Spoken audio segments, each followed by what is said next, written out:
Honestly, it's been a long while, but I'm feeling froggy. Won't you stop and take a little time out with me? Just take 5. Yeah. Ooh, ladies and gentlemen, we had to get one in. Yeah, we had to get one in. First and foremost, you already know what it is at Take 5 Pod. Make sure y'all follow us on all social media platforms. Gonna get the Facebook stream back set up very soon. So y'all, stay tuned for that. Stay tuned for that. We get on the pod when we want to. Stay tuned for updates. All right. Make sure you're on that social media. Have those post notifications turned on. And you won't miss out. All right. All right. Now I got two with me. Akimbo. First and foremost, Lil Joey. How we feeling today? Feeling good. Long day, but now ready to talk some basketball. Yeah. Loyola Chicago. Stand up. Stand up. Go Blurs. Go Blurs. Y'all were in the tournament once. That was a while ago. A few times. My mic ruined again. It's working. It's one. Nah, but it's not. Before we really get going, hold on, let me make sure. Oh no, I'm smooth. Okay. LeJew with the emerald hoodie on. What's up with you? I'm feeling good. Had a good weekend. It was too quick, but ready to get this going tonight. Joe, I just got through eating some unbreaded wings. Just picked this up in the mail. Y'all can see in chat though, we the same size. Same size. You can tell from here. The same size, same build for real. Like there's definitely levels to this. Two different levels. I'm definitely unaware and unknowing. Bro, what are you gonna get going in the shaker? What now? What are you getting going in the shaker? Protein or what's it called? Creatine or pre-workout? Never pre. This is the post. I gotta get the unflavored though. You see what I'm saying? Like I gotta get the what is that? Chocolate? Yeah, it's just the double rich chocolate. You know me. You know, you are what you eat type vibe, right? You understand?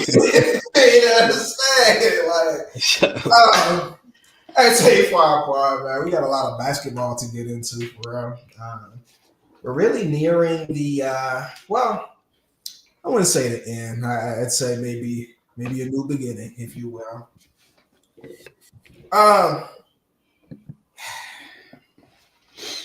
I think we have to start with breaking news, to be honest. I do think we have to start with breaking news. Yes, we have some tournament talk to talk about, right?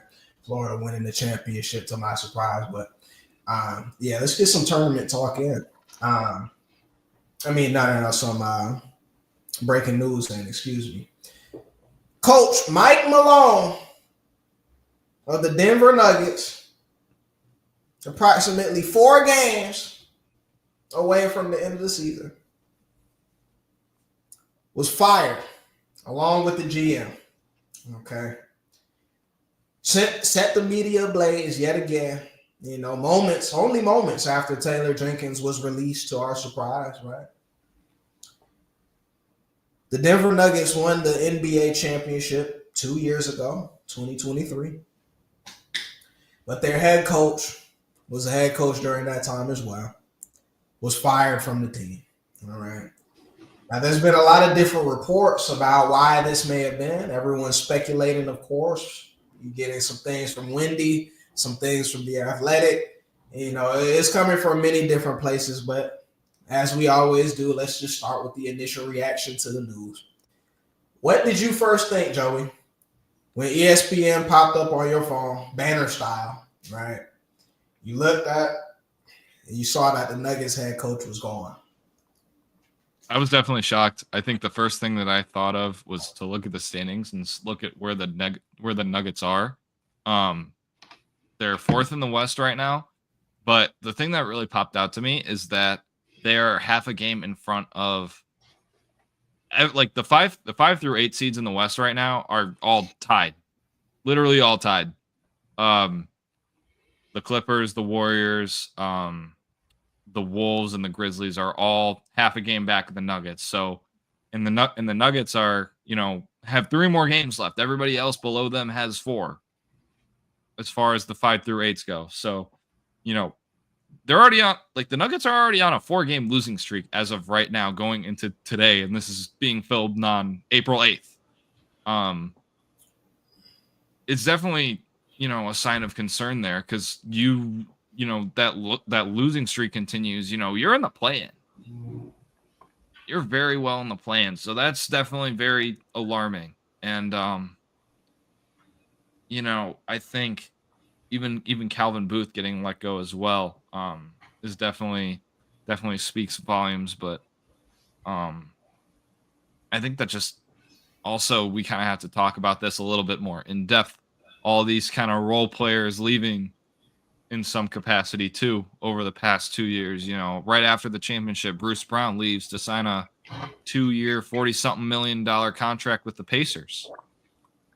And then last year, last offseason, KCP leaves, signs a what was it, like 3-year, $60, 3-year, $70 million deal with the Magic. Like all these quality role players that have helped your team win a championship are gone.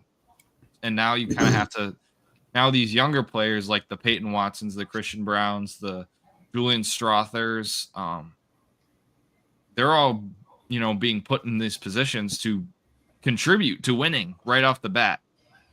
And, they're getting reps, but also like they're not, I don't feel like they're ready for that yet. I mean, Christian Brown, one of the very premier players on that finals team, was a key contributor to them on the defensive end.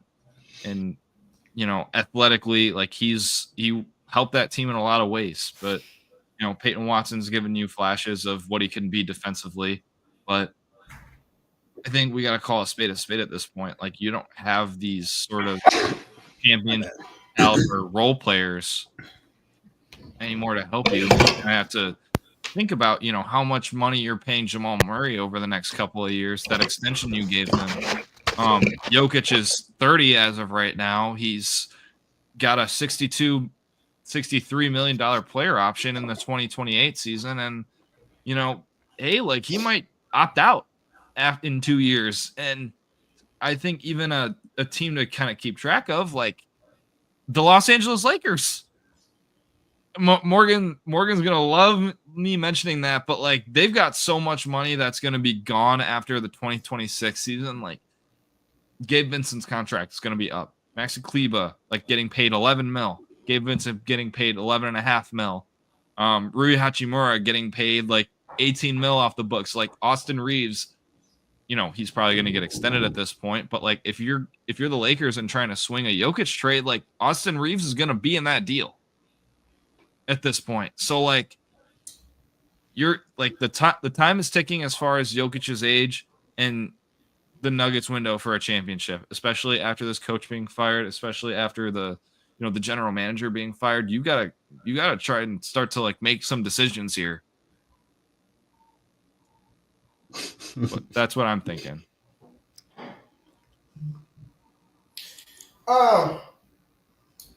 So definitely a lot there. I know my job on the podcast, right? At this point, Julian, what's my job at this point, Big fella? To enlighten us about ball, right? That's a little on the nose. I mean, that is what I do. But however, it's the context that I did bring. You see what I'm saying? It's the context that I bring that will release you from the shackles, the prison of your own mind. Now, the Denver Nuggets have one championship as a franchise. Right? We know this. We know this. Only one. And that was brought home by Who's Your Daddy, Mike Malone, and Nikola Jokic. Okay? During that championship run, they went on to sweep who some call Sunshine, right?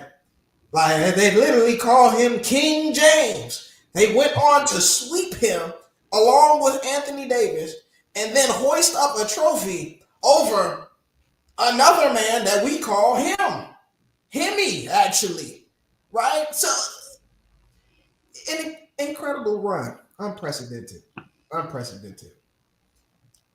2 years later, Joey, what you said was right.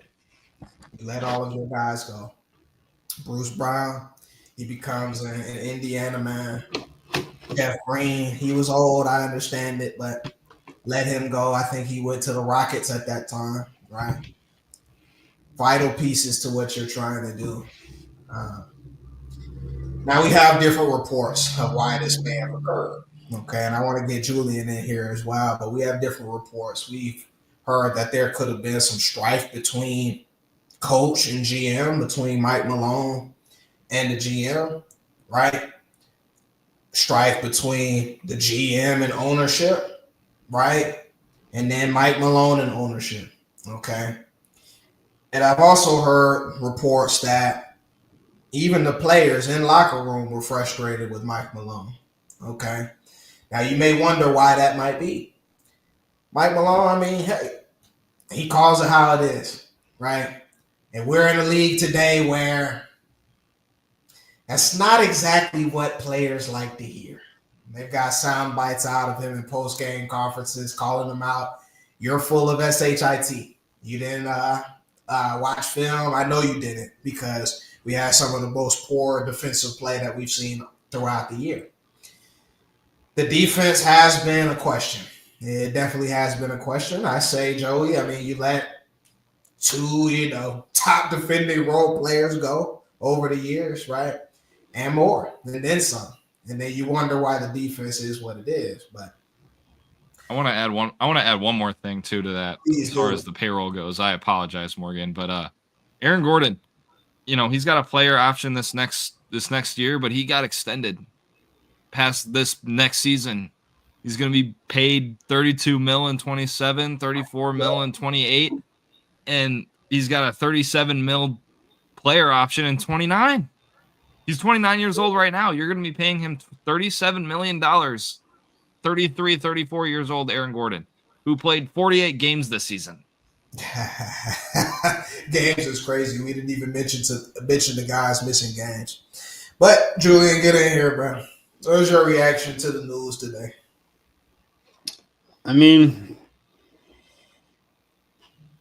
I would say it was definitely bewildering, like, to put it shortly. I don't really understand why you would do this with a week left in the season. I mean, I get if you're gonna have to pick between your GM and your coach, but doing it 1 week before postseason play begins doesn't really seem to add up to me. And who's gonna replace him now within the week? And how's it gonna look any different? And are they really going to be superior to a Mike Malone, or like I assume they consulted Jokic on this. Like, is he now happier? Like, I just don't really understand. It's kind of all conspiracy at this point, because it doesn't really make sense to do this now. Similarly to the whole Jenkins thing in Memphis, like, I didn't understand that, and that was that what, a week or two ago? Like, they had time to kind of ease a guy in before they were gonna, go and compete for a championship. But the Nuggets are meant to be contending, correct? Are they not? Wow, like Joey mentioned, I mean, if you look at the standings, technically, right, the Nuggets could be the eighth if things don't go how they want it to go. Like, you look at the standings and they're at 4, but it's not really. I mean, they have a half game over the Clippers, Warriors, Timberwolves, and Grizzlies, right? Okay, so they're like middle of the pack, but like that's contending for sure this year. I'd say when you have a player of Jokic caliber, right, you're going to be labeled as a contending team. So if you're a contender, why would you fire your coach 1 week before the season? Before the season ends, that just doesn't make any sense to me. It seems like they have no direction. That, and they have the best player in the world right now. Yeah, and you can't really fry. You can't fry him during the middle of his prime. So I don't understand. He is the best player.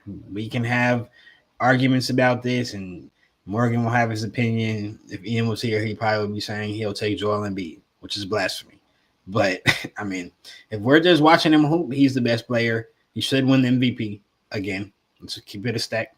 He should be MVP once again. And this is just ridiculous. I just don't understand this move at all. Hopefully they consulted him and he was behind this. That's what I'm hoping. But if not, yes, I'm hoping that's true. Because if you did this without even asking him 1 week before the season ends, it just seems like you have no plan. So let me step back. So more context to the situation. This is now tied for the latest coaching firing in NBA history, right? So this is definitely unprecedented, uncharted territory, what have you, with this situation. Now, Julian brings up an excellent point. Okay, so there's a man that some claim to be the best player in basketball right now. Okay. Do you make a move to fire not only the coach but GM without consulting your best player? I mean, Joey, do you think Jokic had a say behind this? I don't want to sit here and say like he doesn't seem like he cares, but like at the same time, like we know his demeanor, right? Like I wouldn't be surprised if he did have an input, but also like it's not like one of those things where it's like, oh, like it's not like one of those things where he's like LeBron James. You know what I mean? Like you have to consult someone like that. You know what I mean? If it was LeBron, of course you have to consult him. But I think that he's the caliber of player that you have to consult him anyway. As a Joker. Point, yeah. That's what I was trying to say. So if we are all in agreement that he's the caliber type player, your franchise, that you have to consult that man. I mean, so y'all believe that Jokic turned his back on Malone? I hope so. If that's what they decided to do. He's ever had, Julian.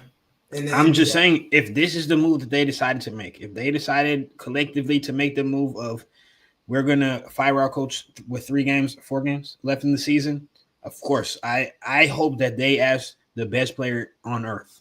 I hope so. Now, you keep using that word hope. I don't know. I know you don't. No, we don't. Nobody knows until, possibly the post-game conference whenever they play next. Do they play tonight? Let me see. It's got to be tomorrow. Yeah, so they play tomorrow. That's when we'll find out. But, Julian, regardless, and Joey as well, regardless of Jokic's demeanor, what we know about him to be the stoic guy who could really care less about basketball, his teammates love him. I know I have my doubts about Jokic and some of his capabilities, especially on the defensive end of the ball. However, right, you look at Murray, you know what I mean? You look at MPJ and those guys, Aaron Gordon, they rave about this man. I mean, and it shows in their play style. I mean, they're perfectly comfortable with him being the hub of everything offense on that team. They're fine with that. So I've seen other reports. I briefly mentioned that the players began to get frustrated with the coach. Okay. I've seen that some players grew frustrated that Jokic and Jamal Murray were shown favoritism over some of the other guys that they have in that locker room, right? To the point where they gave up on Malone. They started to give up. What are we doing here, though? They're grown men. And this is the NBA. The star players get favoritism. We know this. This has been happening for a long time publicly. So why are they now? If that is true, they're just divas, and they need to get off the team. Replace them. They're replaceable. Joker is not replaceable. But they said Malone is replaceable. Maybe he is. Maybe I think he is. I mean, he's a good coach, but there's other coaches. Maybe he is. Listen, it's a players' league. Let me offer some more context. A superstars league at that. Mike Malone is the fourth longest tenured coach in the NBA right now. Right? He's been there through thick and thin. He's been on some Denver Nuggets teams that I wouldn't pay $5 to go see. Right? Grew up Jokic to this superstar that we, bro. Why do you even look like that, bro? Why do you look like that? Every great has a coach behind him. Every great has a coach behind him. Let's not frame it like he molded Jokic. And we don't need to frame it like that. We don't need to frame it like he molded Joker into a super monster best player on earth. Did he contribute to his success? Of course, but no. Contribute is crazy.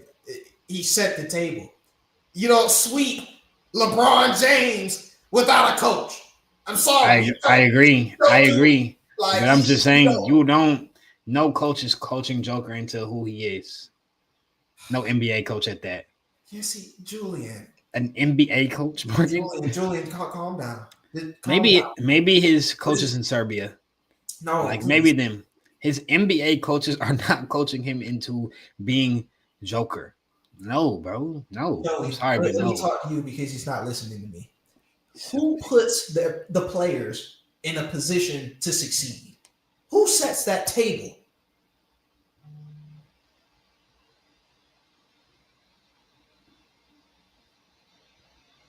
Yeah, it's okay. It's okay. This is a safe space. Please don't be afraid. It's true. It's true. Somebody has to put you in a position to succeed. Julian, but you're shaking your head. Have we ever seen a big man used like Nikola Jokic? Have we ever seen a big man like Nikola Jokic? Yes, but you'd be mad if I said that on the air. We have seen who? This is about to be, ladies and gentlemen, this is about to get blasphemous. I want to know. We have seen big men with the capability of passing the basketball, scoring the basketball, and rebounding the basketball at the same time. I agree. However, we've never seen nobody's been put in the position that Jokic is to be the point guard of his offense. That's not how the game has been played in history. Okay, who had that skill set? You get mad if I said it on the air. I want you to say it. Get mad if I said this is the place to do it. I want you to go back to guys like Sabonis Sr., right? Guys like that with the capabilities to come in. Look at guys like Shrimp. Guys that come in. Talking about deadlift Shrimp? I am. Guys that can come in and do it absolutely everything. I'm not saying they're the caliber player of Jokic. That's not what I'm saying. But skill set wise, they can set the table for you, rebound the basketball, and then score as well on all three levels. That's all I'm trying to say. Now, right. Better. I'm just saying they could do it. But they weren't used in this fashion. The offense flows through Jokic. None of those guys have ever had that. Nobody has ever been used in that way. Am I lying? None of them could do it. None of them could do this. Facts. Sure. And you know this. Sure. No, sure. Yes, right. For sure. Yes. No, let's say you're right. Absolutely. Right. It's for the sake of argument. Let's say you're right. All I'm saying is they have the skill set. They have capabilities. No, they don't. Not to Jokic. That's the thing, though. They don't, though. Not to Jokic. Yeah, there's been guys who can dribble, pass, and shoot, for sure. But there's not guys who can do it like him or even close. Is he the best? Is he a top 3 passer in basketball right now? Protection? Trojan? Magnum? Is he a top 3? Again,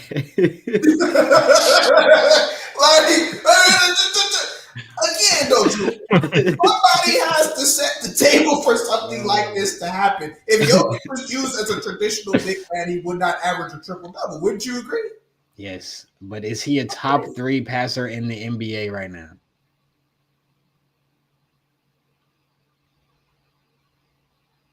Statistically.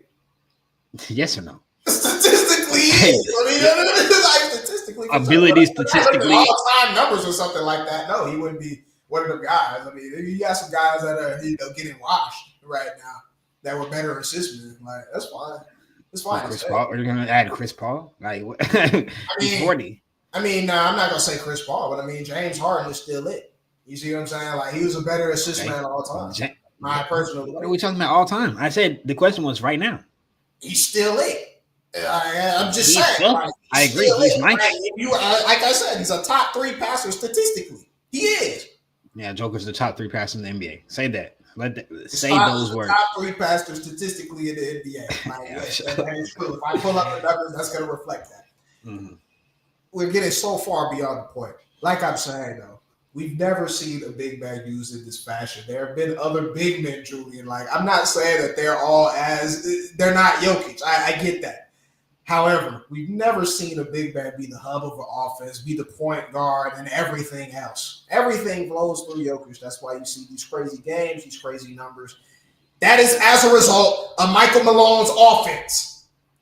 Okay? Now. Shout out to him for not being it. Shout out to him for not being a complete idiot. For putting the ball in his best player's hands. Something that we've never seen before, right? We've never seen this before in the NBA. You have a super monster best player in the world. You choose not to put the ball in his hands. It's not that simple, Drew. It's that simple. Okay. It's that simple. Give the ball to your best player. This is what happens. It really is not. But we can do a film study. We can do a detail, whatever the case may be. But it's really a beautiful thing when they had that championship run and how they ran that offense. Because, Julian, if you recall, it wasn't just Jokic that was beating us. Like, it wasn't. I know he was their guy, but it wasn't just Jokic. There are some guys butt naked nasty that had to make plays, were in position to make plays. That's all.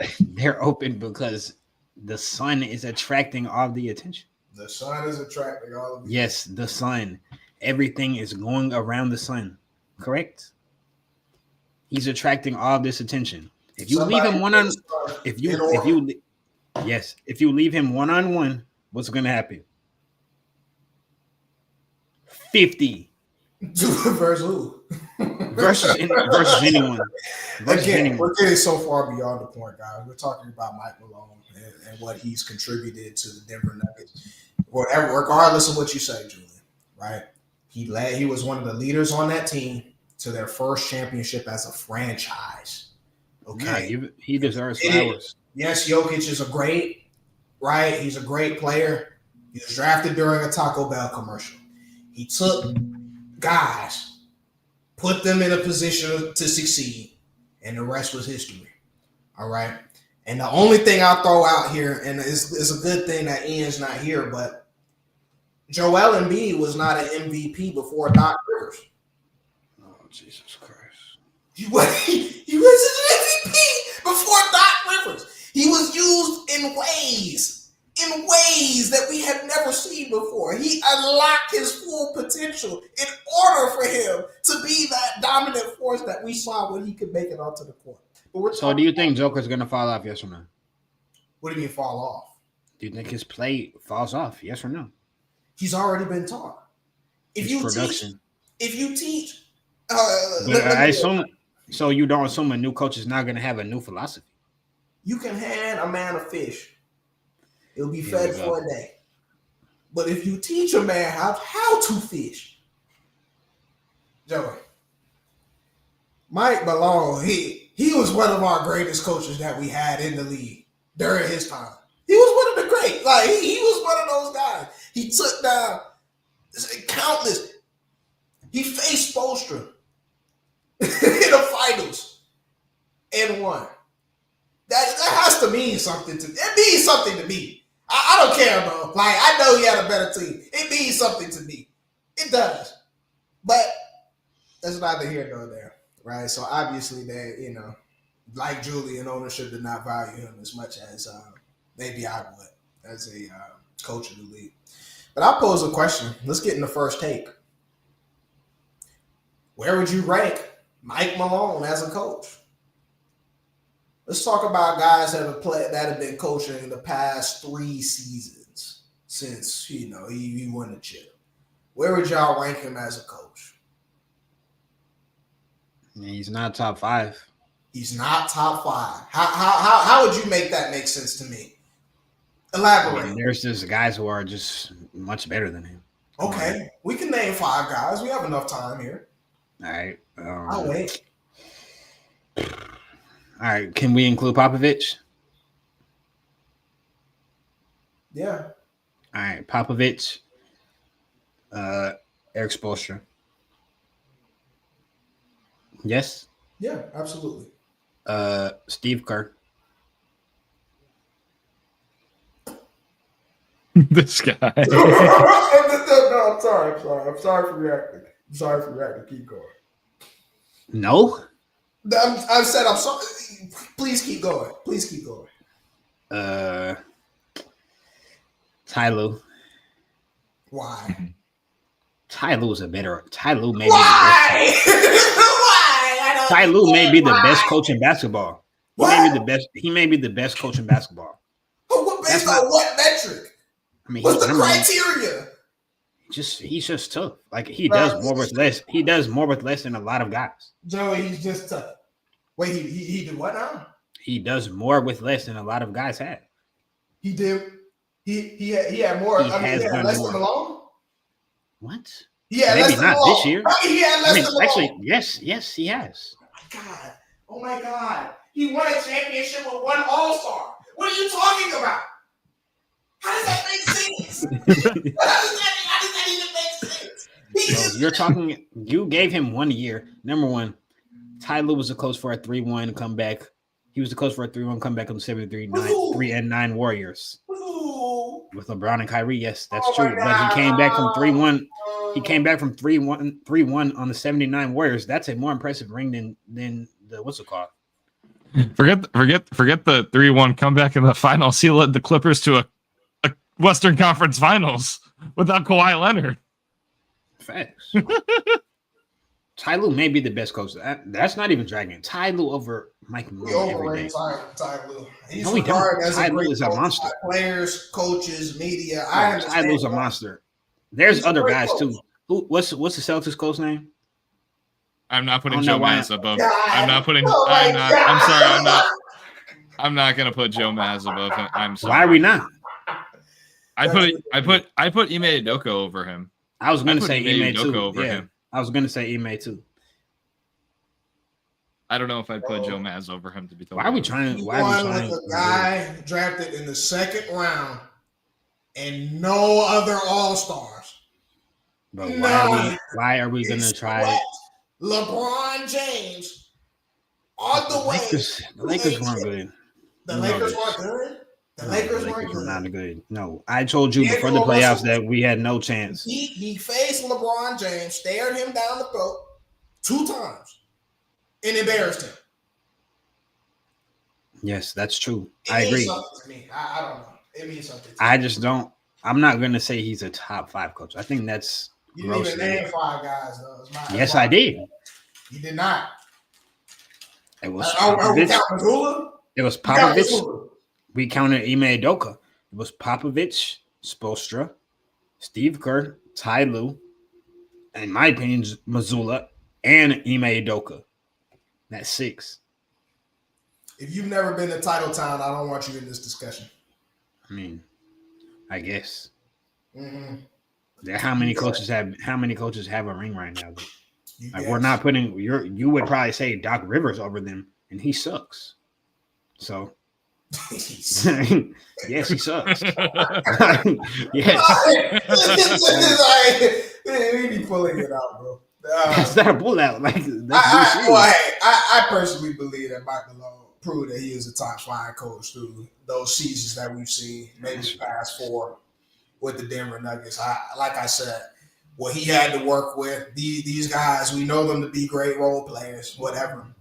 Jam Murray still ain't made no All-Star team or All-NBA team. We know he's straight, but like I look at that, I'm like, hey, this is what it is. Joey, what you think, big fella? He top 5? I feel like it. I think by pure merit, like, I think we gotta ignore. We gotta focus on the right now. I mean, Pop. I mean, as much as like the historical merit that he's got, I feel I'm not ready to put Pop right there now. Like Yes, like off merit. That's egregious. That's egregious. I'm just He saying. doesn't like, coach right. He doesn't coach right now. Facts, but no, I'm sorry. As long as he's coaching, he's better than a Mike Malone. And even then, we got Spo. Okay, yes, 100%. I am putting Ty Lue there. 100%. Steve Kerr, yes. Ime Udoka, yes. He's turned around that Rockets team from literally nothing to the defensive monsters that they are now. Steve Kerr. I'm not ready to put Joe Maz up there. I'm sorry.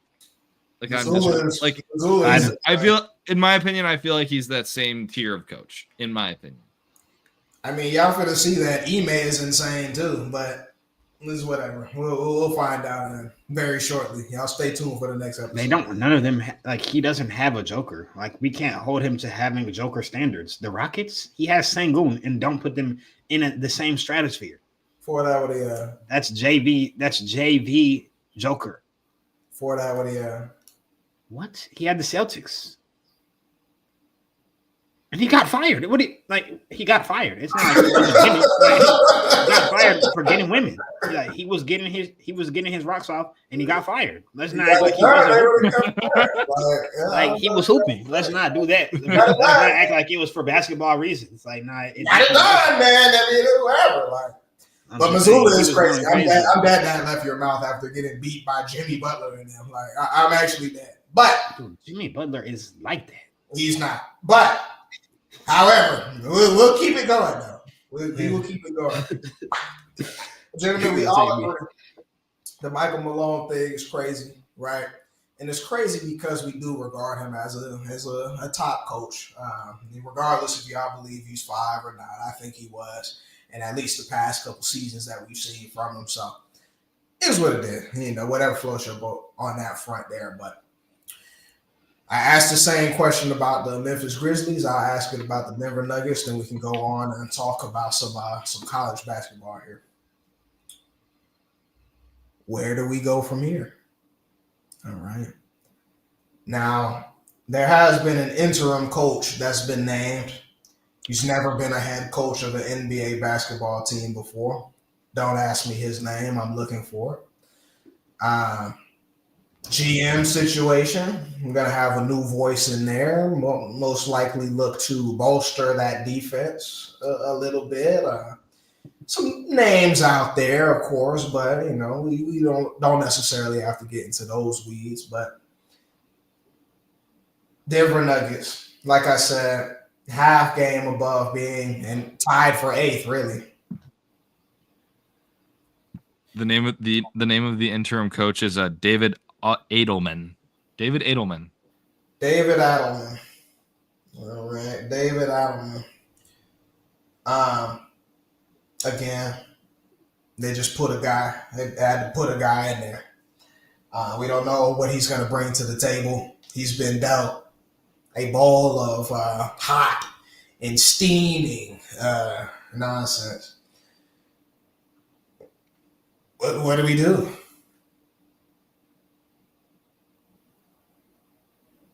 I don't know. You got to find someone else in the offseason if he doesn't go. Like, if this guy doesn't go crazy in this interim run. How can we expect him to go crazy, though? I mean, we can't. That's what I'm saying. So it's kind of like, I agree. I mean, it's not his fault what happens next, in my personal opinion. It's not at all. But, he has to at least show something to keep the job. And if not, then you're obviously going to have to look elsewhere. So, go ahead. Apparently, Nuggets ownership thought the firings of Calvin Booth and Kevin Malone, or what did I say, Kevin? Michael. Oh, thank you, Michael Malone and Calvin Booth. The ownership is hoping that those two firings are going to jolt a playoff run. Make that make sense? Interim head coach for a week left of the regular season. We're going to spark a playoff run. Dysfunction. What are we doing here?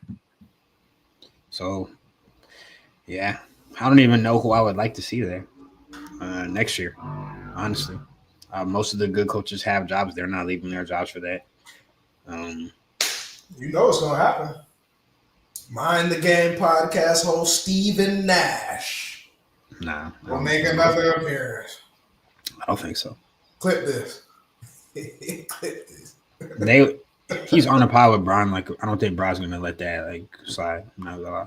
No, Bron controls basketball, bro. Let's be real. Clutch Sports, That's like, why he'll give him a job. Like, you don't think he's it's looking not for giving him the Nuggets job. No. Why would he give him the Nuggets job? Are you crazy?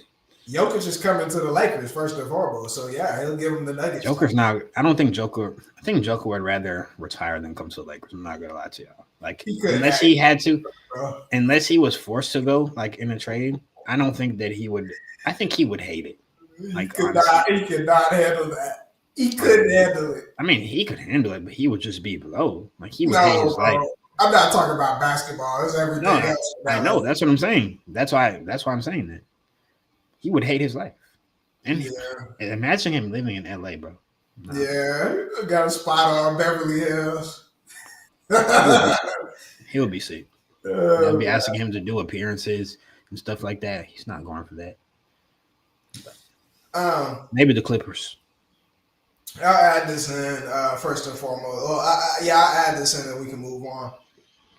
I know we talked about kind of long-term things, but short-term, in terms of this playoff run here, do we still believe that the Nuggets have a chance to contend? We know they have Jokic. I don't really know what the status of Jamal Murray is. He has been out the past 4 or 5 games, whatever it's been.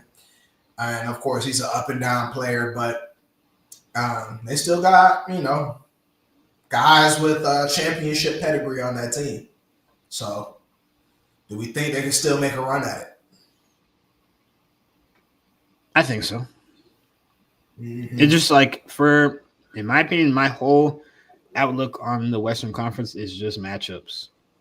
So I think it's kind of a crapshoot on who's going to win right now because we don't know how it's going to stand at the end. Obviously, we don't know the final positions of every team. But I mean, if they get, I'm trying to think who would be favorable for them. If they get like a Rockets team, I think that would be fine for them. If they get Memphis, I think that would be fine. Even the Rockets, I think they could beat the Rockets. Joker's too good. If Jamal Murray's playing, I mean, he has to be playing and being healthy and playing well, like be healthy. Timberwolves, even I think they could get the Timberwolves out of the paint. I don't trust Randall. They just got dusted with Malone. I don't, bro. It's the regular season, but I don't. Come on. No, bro. In the playoffs last year, they got. Oh yeah, no, that's true. What are you talking about? It's last year, bro. They also, you act like that's the same Timberwolves team. They traded Karl Anthony Towns. I mean, for sure. We're like, hey, all I'm saying is we've seen that before. We've seen that movie, right? So we haven't seen that movie. We saw a different movie. Like that was a different team. They don't have the second best player and replace him for a sorrier player, especially a sorrier playoff player.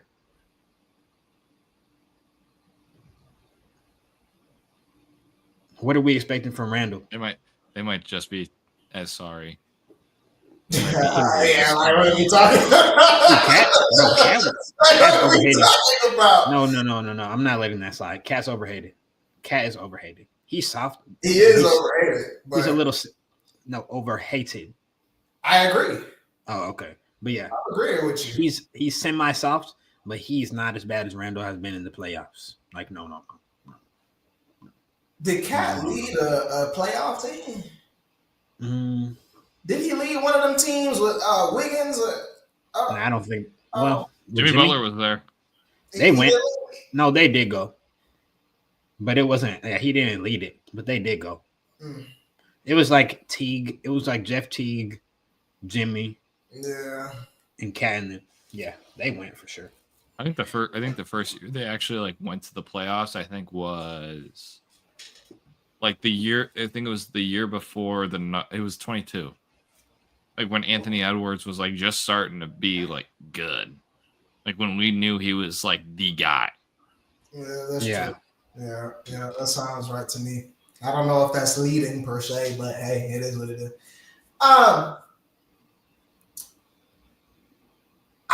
Joey, The Rockets are starting to grow on me just a little bit. They are growing on me a little bit throughout They're this tough. course of this last portion of the season. I mean, the defense is wonderful. It is marvelous. Like I must say. Those two man lineups with Şengün and Steven Adams are actually really interesting. I'm not gonna lie, very interesting. Factor in Amen Thompson, who's no jumpers, like Yeah, it's like decent. Like you get him cutting baseline, like they got the 2-man game with the bigs, like Nah, Amen is like elite. that's why I'm sitting here from here. I'm like, Jokic can't do it alone. All right, so not only do they need Jamal Murray, but they need Jamal Murray versus a Lakers team or something like that. Like he can't do it alone because some other brothers might get locked. I don't know on that perimeter. Like they might get clamped up. I see Steph Curry go for 3 points against the Houston Rockets. So like, I don't know. I just don't buy their lack of perimeter shooting, in my opinion. I just don't. You gotta be able to shoot. Yeah. Give me an elite 3-point shooter on this Nuggets team. Like you can't. Jamal Murray, if he's playing the way that he's been playing, which is a little underwhelming, like who are you gonna rely on to shoot threes? Russell Westbrook? No. Aaron Gordon? No. Christian Brown, who like hasn't really been like that much of a volume 3-pointer. He's been pretty good this year, but like, are you gonna expect him to be able to shoot threes when playoff time comes? I doubt it. It's gonna get tough. I don't buy it. It's gonna get tough, though. We will really see how broad Jokic's shoulders are in this stretch here. I don't know if there's truly a favorable matchup out there for them in the West. I don't even like that Grizzlies matchup. I don't. In my opinion, I really don't. I think they'll beat the Grizzlies. He will give Jaren Jackson. A. That'd be so crazy if they won a series. Like Ja would have to go insane. Like I don't know. I can't see it. It'd be tough. I'd say for man. Y'all got anything left on Michael Malone before we pivot to some lesser sports? All right.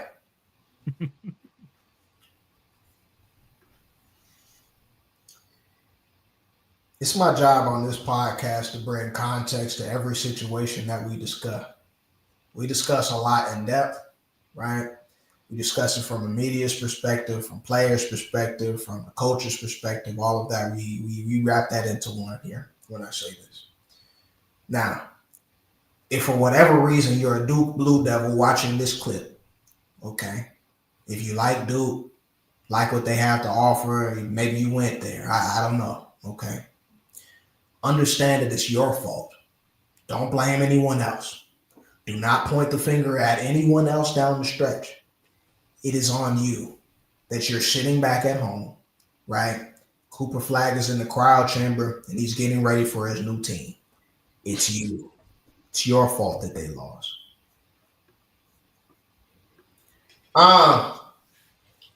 Florida and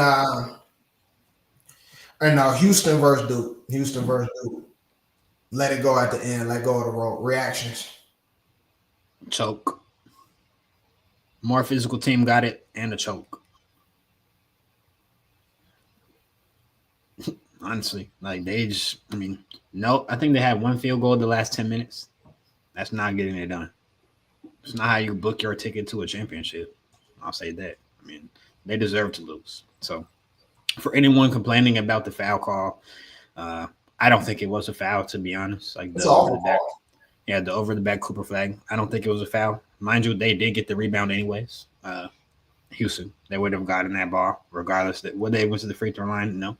But I don't think we can blame the foul call when you go 10 minutes with one basket, especially the last 10 minutes. So you deserve to lose that game. Up 30 or up 6 points with 30 seconds. Win the game. I mentioned this to Morgan before we started this pod, but I'm going to say it again. Tyrese Proctor looked like he did not want to dribble the basketball anymore. He just didn't. And I think the lack of Caleb Foster, yes. Let me just make sure I got my names right. Yes, Caleb That's Foster. the same. My apologies. I think he should have gotten a lot more run during that crunch time. I think when you needed someone to slow the offense down and kind of relax a little bit, get things under control, initiate the offense when things aren't going well. Everybody, like all the main scorers, maybe getting a little bit frantic. Like the lack of an initiator, a playmaker, it kind of showed. It like, and not only that, Cayman Malawach, like he's 7'2" and somehow ends the game with 0 rebounds. The tallest person on the Houston team is 6'8". What are we doing? It was tough scenes. It was. All right, y'all. So I have to do this. Okay. In high school basketball, I was coached by Coach Jason Duckett, excuse me, and Coach Anthony Thomas. There's one thing that they taught us that resonated to me during down the stretch of that game. Okay. We had drills over it. Julian, it was how to get open. Why? Because when you have a physical team, scrappy, overplaying the ball, you still have to be able to get it in, especially in a late game situation. So how do you get open? You don't do all the juke moves. You don't try and fake out your opponent. Y'all can't see this. You take a step, a big step. You put your backside into that defender, and you spring off into the ball. That's how you get open. Now, Julian, I took it to high school basketball because they look like high school kids out there. The reason they lost the game is because they could not get the ball in, shin it, and go to the free throw line. We're going home after that. It doesn't matter about the 10 minutes missed field goal, whatever the case may be. They were in a free throw situation, but they could not get the ball in. Right? Fair. Gets tipped up. It's anybody's game at that point. Julian, you said it's a choke job. It's a complete choke job. So much so, I almost want the coach fired. I almost want the coach in a cardboard box after that for ruining my bracket. But, hey, maybe I should. Yeah, Julian, maybe it's on me. Maybe I should have predicted it, right? I got a clip out there, right? I got a clip. You remember what I said about the Houston and Duke game, too? You said that Cooper Flag was going to go out bad, which I don't know if that was accurate. But he went out bad at the end of the day. But I did also say that this was going to be a muddy game. You did? Going to be a scrappy one, right? Where we really needed to see some grown men out there versus some smaller opponents. It's not what we saw down the stretch. Okay? Houston, credit to them because they kept playing, kept fighting. Credit to coach too. They kept playing, kept fighting all the way into the end. Of course, they didn't make it after that, but we got to switch gears. So Auburn and that Florida game, okay? What did y'all see there? I didn't watch this one as intently, right? But what did y'all see there? Of course, Florida getting out of that one. I mean, that one was definitely Baby Curry. That was a Baby Curry game. He was going insane. Like, what did he have? I think he had 30, and he closed the game viciously. I mean, very, very viciously. Down, hitting clutch baskets, fall away, step backs. Pretty much any shot that you need. It's definitely NBA level shot making. So we have to tip our cap to him. And on Auburn's side, they just didn't have enough from their guards in that game. Like they didn't. What's his name? Pettiford didn't play his best. I don't think Denver played super well either. So it's just tough sledding to be a super solid Florida team like that. Joe, you got anything on that game? Basically what you said. Then let's talk championship. So congratulations to Florida for making it out of there. there were some big plays. I'm talking throughout the tournament, man, that really got them into it. They were down to certain teams. I mean, down double digits, in some of those games. Having to dig deep, uh, find different ways. We talk so much about Walter Clayton Jr. And his capabilities. I've seen some very insane comparisons, even more insane than the flags we talked about. But that boy was playing, right? So you got to just tip your cap for him helping lead that squad. You got to tip your cap to coach. Keeping those again. When you get down in the tournament, it's easy for you to get frantic. You know what I mean? For you to lose yourself, lose the game plan. But these boys, I'm telling you, they locked in. And made it to the end, man. They made it to the end and handled their business as well in that championship game, as far as I'm concerned. But yeah, what y'all see in that championship game there, Houston, and what they brought to the table in West Florida? I mean, how I kind of predicted it would go, it went, honestly. I thought Houston would I thought they would bring their A game, and they did. But I did have severe questions about them on the offensive end. I was telling my roommate before the game yesterday, like, if Houston does not shoot the three, if they can't hit the three ball tomorrow, they're not winning this game. Even when they were up by 10, 12, they had turned Florida over, I think, 10 times in the first half, something like that. I think I saw their 3-point percentage was like 2 of a lot. It was low. Or maybe 1 of a lot. And I was thinking, they're not going to win this game. I didn't think so. And it happened. I mean, they couldn't hit the shots they needed to kind of seal the game. At the end of the game, I mean, it's tough to blame any single person. I don't agree with the people who are going to blame Sharp. I think he played really well throughout the tournament. And that last play was just unfortunate. I thought he was wide open, to be honest. When he caught the ball off the pin down, I thought he was butt naked open. He was going to get an open 3 for a game. Huh? I mean, he definitely peed down his leg, but again, I don't think he did though. I thought he was open, and then Clayton just closed extremely well. I mean, that shot was not going to get off. If he took that shot was getting blocked. It's better than throwing the ball back on the ground, I guess. But that shot was not. No, he closed out super well. Got to tip your cap to the defense on that, and obviously, in retrospect, we'll say, pump fake, throw the ball off the defender, but that's tough to do when you think that you're open. You're not. When you're open, you got to shoot the ball. We all know this. So it's just a tough loss for them. I feel really bad for them. I feel bad for their coach. He's like almost 70, which is tough. You don't know how many times you're going to get that opportunity, especially being up at the end. So sad to see, but shout out to Florida for a really gutsy championship run. They came back in like 4 straight games in the second half. That's tough. So I'll tip your cap. What I will say to some of your points, Julian, I don't completely agree with you on that last play, but what we have to identify and understand is that a game is not won or lost on one play. You know what I'm saying? There's a foundation always. There's a way that you get there. And like you're saying, the struggles with shooting the basketball, I tell my friend, he doesn't watch sports at all. He's funny.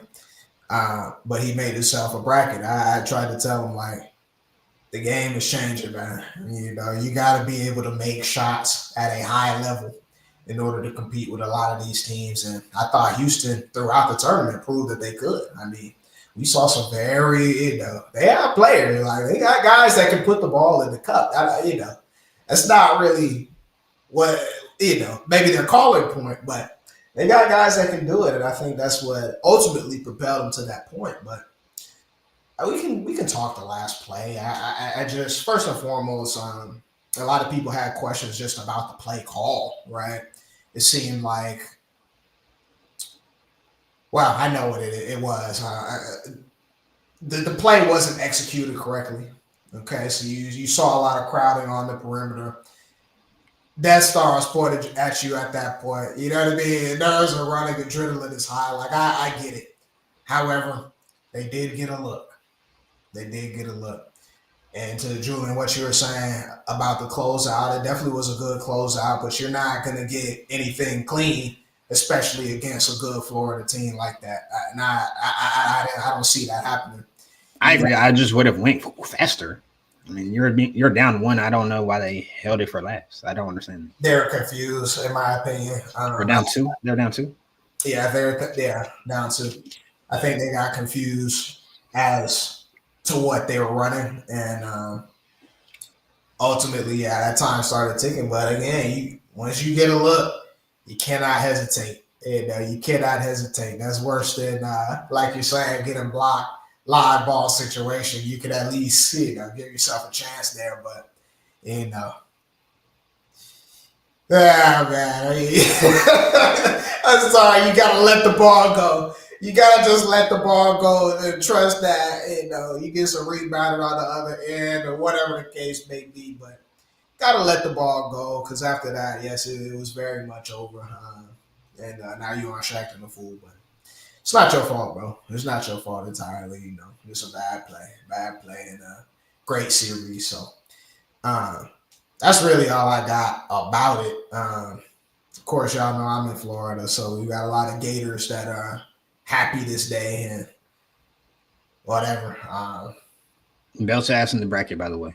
But Bro, I mean, I guess I gotta predict childish nature. And I did let that get the best of me this year. So, well done. Thank you. Well done. Now, Julian, again, like Mike Malone, right? There always has to be somebody to put you in a position to succeed. All right. So never forget your mentors along the way. Please, so for real. knowledge in order to get to this point. Because again, not everybody has that. Not everybody has that. Yeah. You're a ridiculous person. Every great has a coach. All right. Shout out to the Phil Jacksons of the world. You see what I'm saying? Like, every great, they gotta go through that for real. But I'm proud of you though. I really am. I'm proud of you. You know what I'm saying? You really growing up on us. You know what I'm saying? Like, you fishing now. You fishing. All right. So again, it's always next year though. It's always next year. I don't know about Loyola though. Like, I don't know if we're gonna see them, but it's always next year though. It's always next year. It's always next year. All right, gentlemen. Y'all got everything? Anything before we end this thing off? Oh, one last thing, and it's not a debate. It's just it's just flowers. Julio Jones, my all-time favorite player from the Falcons, retired last week at some point. I don't remember which day it was, but I do want to give a major shout out to him. He gave me many great memories. Should have brought us a Super Bowl ring. Unfortunately, we couldn't do it for him after he, did his part. But just shout out to Julio, man. I'm happy for him. Glad to see him ending his career off right. He shouted at Atlanta, so hopefully the fans will stop hating on him. I've had to defend him many times in our Twitter inbox. People saying, he hates Atlanta. He left us on TV. All this, blah blah blah. I really don't care. He's all-time Falcon great. They better retire his jersey, and that's an all-time great. Period. So, yeah, shout out him. Shout out Julio. Let me get another shout out and shout out to Sunisa Lee. Great in her own right. Shout out to UConn, Paige Weckers, strong. Shout out Paige. That gang right there. Was hard fought, even though it was a lopsided ending. But shout out to Gino as well. One of our all-time greats. He be doing that. And yeah, I think that's he's probably the all-time great, bro. 12 rings. But 12 rings. That could be a topic of discussion for a different podcast. However, we're not going to take it into ludicrous territory. We're just giving shout outs, not debating. Right. So Fair. Joe, you got any shout outs for him? Can I shout out myself for winning fantasy basketball? You can. Good work. Julian still has lessons to learn. But I got unlucky. Kay Cunningham, Joey would have got it from me if Kay Cunningham and John Moran weren't tripping. They sat. Biggest moment, and Joel Embiid, bro. That was my fault. Yeah, that definitely is your fault. Like, I didn't know think what you were thinking. I thought he was gonna play at the end of the season. Like I was like, Nah.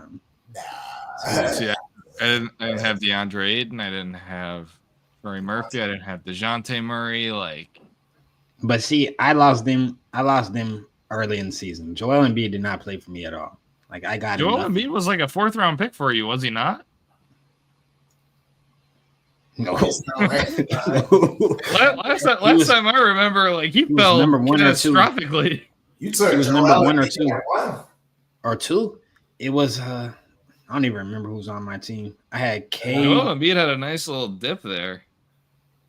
Who was on my team? So I much. don't know. Yeah, I don't know. But yeah, that joke was tough. That's it for our pod, man. Make sure y'all follow us on all social media. We'll get the Facebook back up and running soon. TikTok, Twitch, X, Twitter, and the like. We'll see y'all next week.